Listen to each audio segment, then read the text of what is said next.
कहते थे कि वहाँ एक चड़ील रहती है जो हर रात किसी न किसी से वादा करती है और फिर अपना वादा पूरा करती है, चाहे उसके लिए किसी की जान ही क्यों ना लेनी पड़े। एक रात आयशा और उसके दोस्तों ने हिम्मत दिखाने के लिए इसी घर में जाने का फैसला किया। चांद की मध्यम रोशनी में वो दरवाजा आहिस्ता से खोलकर अंदर दाखिल हुए। अंदर ठंडी हवा का एक झोंका आया, जैसे किसी ने उनका इस्तकबाल किया हो।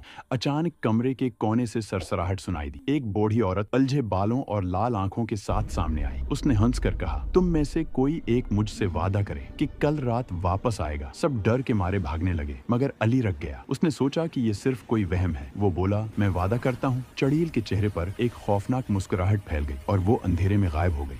अगली रात अली के दोस्तों ने उसे बहुत रोका, लेकिन वो वादा निभाने के लिए वापस गया। जैसे ही वो घर के अंदर दाखिल हुआ, दरवाजा खुद ब खुद बंद हो गया। कमरा अंधेरे में डूब गया। अचानक वही आवाज गूंजी, तुमने वादा किया था। और चड़ील अपना वादा कभी नहीं तोड़ती। अगली सुबह जब लोग वहाँ पहुंचे तो दरवाजा खुला था, लेकिन अली कहीं नहीं था। सिर्फ दीवार पर खून से लिखा था, वादा कभी न करो अगर उसे निभाने की हिम्मत न हो।